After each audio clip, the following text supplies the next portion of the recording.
الحمد لله رب العالمين الصلاة والسلام على سيد المرسلين أما بعد أعوذ بالله السميع العليم من الشيطان الرجيم بسم الله الرحمن الرحيم لن تنالوا البر حتى تنفقوا مما تحبون وما تنفقوا من شيء فإن الله به عليم قال النبي صلى الله تعالى عليه وسلم إن الصدقة لا تطفئ غضب ربي أو كما قال عليه السلام اللهم صل على سيدنا ومولانا محمد وبارك وسلم. محترم سامعین، اللہ تعالی نے حضرت انسان پر بہت سارے انعامات و احسانات کیے ہیں،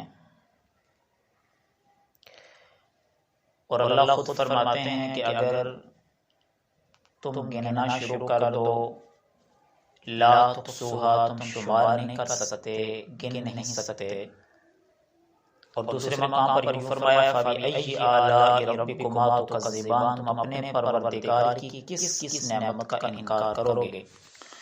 اللہ تعالیٰ نے انسان کو روحانی جسمانی اعتبار سے ہر قسم کی نعمت سے مالا مال فرمایا ہے.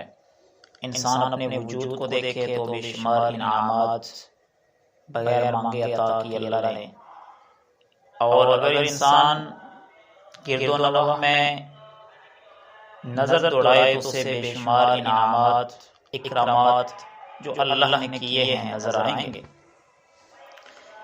تو کائنات کی ہر چیز اللہ نے انسان ہی کے لیے بنائی ہے، زمین و آسمان، شجر و حجر وغیرہ سب کچھ.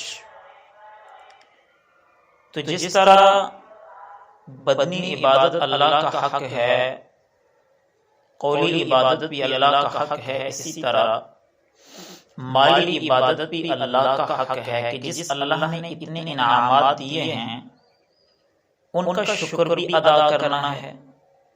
اس کا طریقہ کیا ہے کہ اللہ کے راستے میں اللہ نے جو مال دیا ہے اس میں سے خرچ کیا جائے. جسم وجود اللہ نے عطا کیا، مال و دولت اللہ ہی نے دیا، تو اللہ ہی حکم دے رہے ہیں کہ میرے راستے میں خرچ کرو، زکوٰۃ کی صورت میں، فطرانے کی صورت میں، عشر کی صورت میں، اور اس کے علاوہ نفلی صدقہ و خیرات جتنا مرضی کرو. اور پروردگار عالم نے قرآن مقدس کے اندر اپنے راستے میں خرچ کرنے کی اہمیت کو اجاگر فرمایا، کہیں فضائل سنائے اور نہ خرچ کرنے پر وعیدات بھی سنائے. تو آئیے قرآن کے آئینے میں سورۃ البقرہ پہلا رکوع اللہ تعالیٰ نے اہل ایمان کی صفات کو بیان فرمایا. ان میں سے ایک صفت یہ بھی ہے کہ میرا دیا ہوا مال اس میں سے خرچ کرتے ہیں. فرمایا الف لام میم ذالک الکتاب لا ریب فیہ ھدی للمتقین الذین یؤمنون بالغیب ویقیمون الصلاۃ وَمِمَّا رَزَقْنَاهُمْ يُنْفِقُونَ. اللہ نے ایمان کی کچھ صفات کا تذکرہ فرماتے ہوئے ایک صفت یہ بھی بیان فرمائی جو میں اللہ نے مال دیا ہے، مال میں وسعت عطا کی ہے. وَمِمَّا رَزَقْنَاهُمْ يُنْفِقُونَ، میرے راستے میں خرچ کرتے ہیں. یہ انفاق فی سبیل اللہ، چاہے وہ زکوٰۃ کی صورت ہو، عشر کی صورت ہو، صدقہ خیرات ہی کیوں نہ ہو، اللہ کے راستے میں کیا کرتے ہیں؟ خرچ کرتے ہیں. پھر انسان کو دو چیزیں بڑی محبوب ہیں، جان بھی بڑی عزیز لگتی ہے، مال بھی بڑا محبوب ہے. اللہ نے دونوں چیزیں مانگ لی، دونوں کا مطالبہ بدلے میں انعام بہت بڑا. فرمایا ان اللہ اشتری من المؤمنین انفسهم واموالهم بان لهم الجنہ، بے شک اللہ نے خرید لی تم سے جان اور مال کے بدلے میں اللہ تمہیں جنت عطا کرنا چاہتا ہے. اللہ سے سودا کر لیجیے.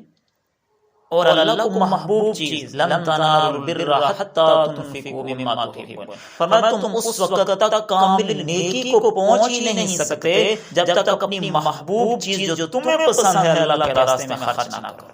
وما تنفقوا من شیء، اور جو کچھ بھی تم اللہ کے راستے میں خرچ کرو گے اللہ اسے خوب جانتا ہے۔